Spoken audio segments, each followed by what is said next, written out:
جی فرق نواز بھٹی صاحب، خالصتان ریفرنڈم اور بھارت سے آزادی کی کوششیں، واقعی آزادی کی تحریکیں چل رہی ہیں، کیا ان تحریکوں کو بھی اس خالصتان کی تحریک کی کامیابی کی صورت میں کوئی فائدہ پہنچے گا، سپورٹ ہوگی، اور وہ جو مقہور اور مجبور قومیں ہیں جو بھارتی انتہا پسندانہ تسلط کا شکار ہیں، وہ بھی آزادی کی منزل حاصل کر سکیں گے کہ نہیں؟ دیکھیں،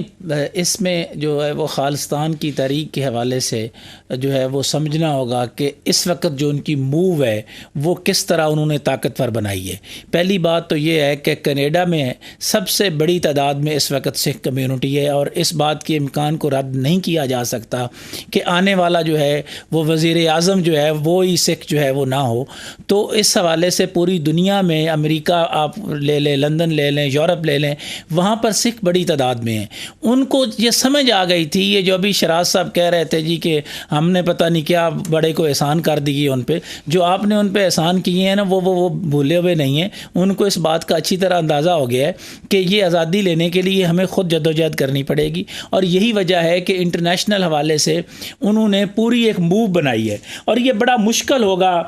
جو ہے وہ بھارت کے لیے خاص طور پر، کیونکہ سکھ کمیونٹی جو ہے وہ پڑھی لکھی بھی ہے، اور اس وقت وہ ریسورسفل بھی ہے، ان کے پاس پیسہ بھی ہے، اور تیسرا انہوں نے ایک ہلکا سا جو ہے نا وہ ایپیسوڈ ان کو دکھایا ہے جو کسانوں کے حوالے سے تاریخ جو ہے وہ چلی، اور اس نے ان کو جو ہے وہ پلٹ کے رکھ دیا مودی سرکار کو، جن کے جو اپنے آپ میں جو ہے وہ بڑے بنے ہوئے تھے، اور جو نہتے کشمیریوں کو شہید کر کے بڑے ہیرو بنے پھرتے تھے، ان کی طبیعت صاف کر دی جو ہے وہ سکھ جو کسان ہیں انہوں نے۔ تو میں یہ سمجھتا ہوں کہ یہ جو ریفرنڈم ہے بنیادی طور پر یہ بہت بڑی گھنٹی ہے،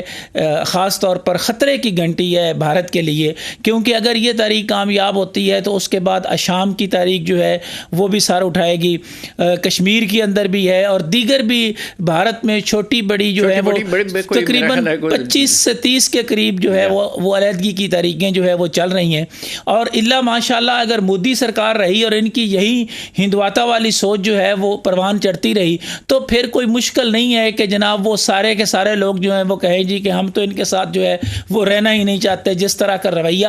جو ہے وہ موزی پالیسی وہ مودی کہیں یا موزی کہیں جو انہوں نے رکھی ہوئی ہے، اور انہوں نے بڑا سوچ سمجھ کر جو ہے وہ شملہ کو دارالحکومت بنانے کا جو اعلان کیا۔ جب آپ دارالحکومت بنانے کا اعلان کرتے ہیں، جھنڈا اپنا بنا لیتے ہیں، انٹرنیشنل آپ پورے کا پوری ایک موو جو ہے وہ بلڈ اپ کر لیتے ہیں، تو اس کے بعد آپ کو انٹرنیشنل کورٹ آف جسٹس ہو، اقوام متحدہ ہو، یا یورپی یونین ہو، یا دیگر ادارے ہوں جہاں سے ان کو سمجھ آ گئی ہے، یعنی سکھوں کو یہ سمجھ آ گئی ہے کہ آزادی جو ہے وہ آسانی سے انڈیا تو ہمیں دے گا نہیں، اب ہم نے انٹرنیشنل کمیونٹی کو اپنے ساتھ ملا کے اپنا جو ہے وہ حق لینا ہے، اور اس کے لیے وہ ہر سطح پر جو ہے وہ جائیں گے، وہ وہاں سے قراردادیں بھی پاس کروائیں گے، اور اس بات کا بھی امکان ہے کہ وہ انڈیا کے اوپر جو ہے وہ پابندیاں لگوانے تک جائیں۔ لہٰذا کشمیریوں کی جدوجہد آزادی سے زیادہ اس وقت انٹرنیشنل افیئرز کے جو لوگ ہیں جن کے ساتھ میری بھی بات ہوئی ہے، وہ کہتے ہیں کہ جو بھارت ہے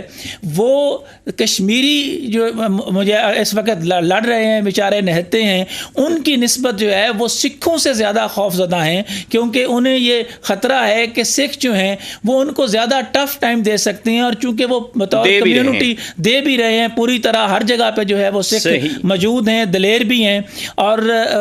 دوسری اہم بات یہ ہے کہ انٹرنیشنل حوالے سے بھی انہوں نے جو پریشر جو ہے وہ بلڈ اپ کیا ہے، اور اپنا مرکز انہوں نے جو ہے وہیں رکھا ہے، یعنی کینیڈا کو رکھا ہے۔ میں نے جس طرح کہا کہ سب سے پہلے آپ کا جواب کو کیا سمجھا جائے کہ دیگر جو تنظیمیں جو آزادی کی جی بالکل دیگر تنظیمیں جو ہے ان کو سپورٹ ملے گی، تقویت ملے گی، اور مودی سرکار کے ہوتے ہوئے بالکل یہ جو متحدہ ہندوستان کے حوالے سے اور بھارت کے